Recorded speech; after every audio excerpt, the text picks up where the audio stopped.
diperlukan untuk pembangunan ekonomi bagi kesejahteraan rakyat. Kondisi ekonomi yang diwarisi Orde Lama adalah sangat buruk. Sektor produksi barang-barang konsumsi misalnya hanya berjalan 20% dari kapasitasnya.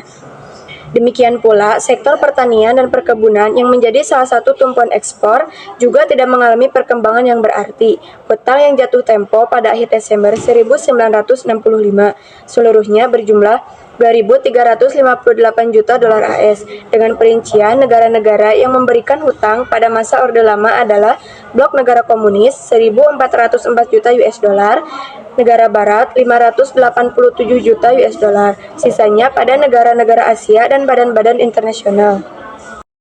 Program rehabilitasi ekonomi Orde Baru dilaksanakan berdasarkan pada TAP MPRS nomor 23 1966 yang isinya antara lain mengharuskan diutamakannya masalah perbaikan ekonomi rakyat di atas segala soal-soal nasional yang lain, termasuk soal-soal politik.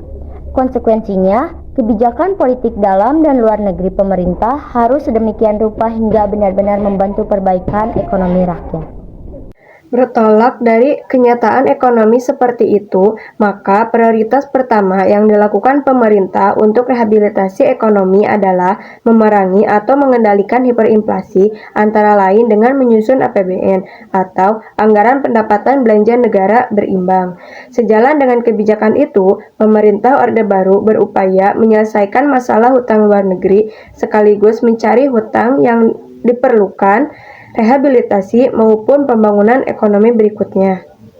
Untuk menanggulangi masalah hutang piutang luar negeri itu, pemerintah Orde Baru berupaya melakukan diplomasi yang intensif dengan mengirimkan tim negosiasinya ke Paris, Prancis, Paris Club untuk merundingkan hutang piutang negara, dan ke London, Inggris, London Club untuk merundingkan hutang piutang swasta.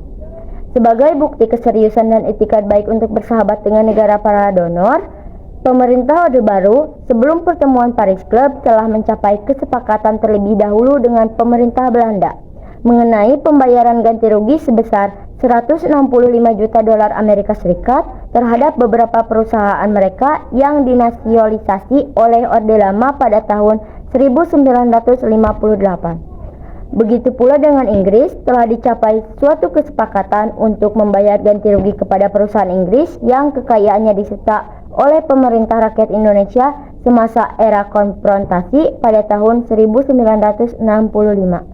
Pada 10 Januari 1967, pemerintah Orde Baru memberlakukan Undang-Undang Nomor 1 Tahun 1967 tentang Penanaman Modal Asing atau PMA.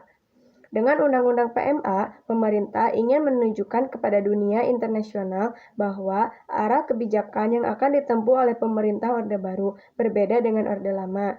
Orde Baru tidak memusuhi investor asing dengan menuduh sebagai kaki tangan imperialisme. Sebaliknya, aktivitas mereka dipandang sebagai prasyarat yang dibutuhkan oleh sebuah negara yang ingin membangun perekonomiannya.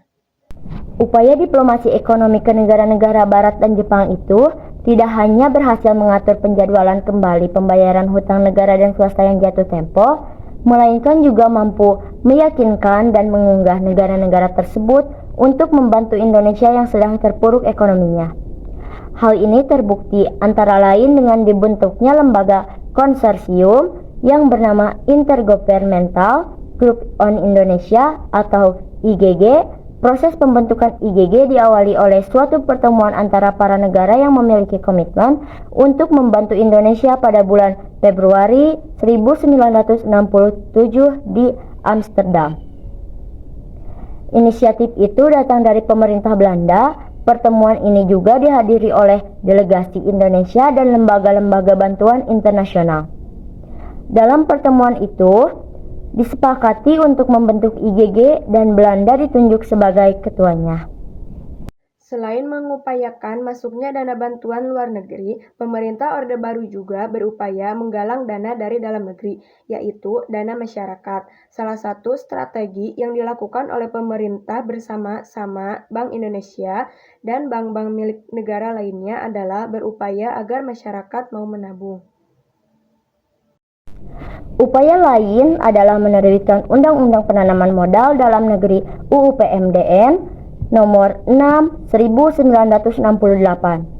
Satu hal dari UU PMDN adalah adanya klausal yang menarik yang menyebutkan bahwa dalam penanaman modal dalam negeri, perusahaan-perusahaan Indonesia harus menguasai 51% sahamnya.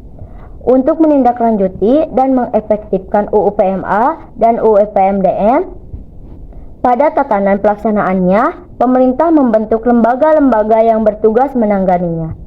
Pada 19 Januari 1967, pemerintah membentuk Badan Pertimbangan Penanaman Modal atau BPPM berdasarkan Kepres nomor 286/1968. Badan itu berubah menjadi Tim Teknis Penanaman Modal atau TTPM pada tahun 1973. TTPM digantikan oleh Badan Koordinasi Penanaman Modal atau BKPM hingga saat ini.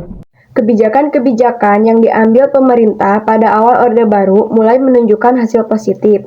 Hiperinflasi mulai dapat dikendalikan dari 650% menjadi 120% tahun 1967 dan 80% tahun 1968. Sehingga pada tahun itu diputuskan bahwa rencana pembangunan 5 tahun atau Repelita pertama akan dimulai pada tahun berikutnya 1969.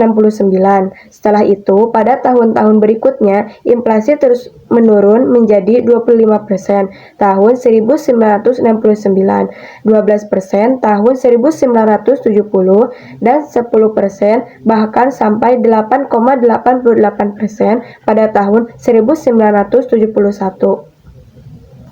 Refleksinya, 1. Menstabilkan ekonomi, mengendalikan inflasi yang sangat tinggi dan memperbaiki nilai tukar rupiah.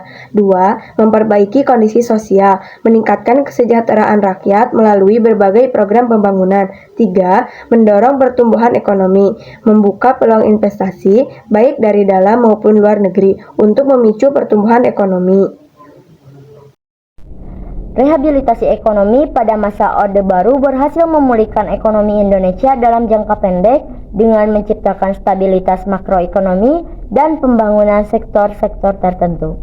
Namun, ketergantungan yang besar pada pinjaman luar negeri dan bantuan asing serta ketimpangan pembangunan yang terjadi antara sektor pertanian dan industri menjadi tantangan yang dihadapi dalam jangka waktu yang sangat panjang.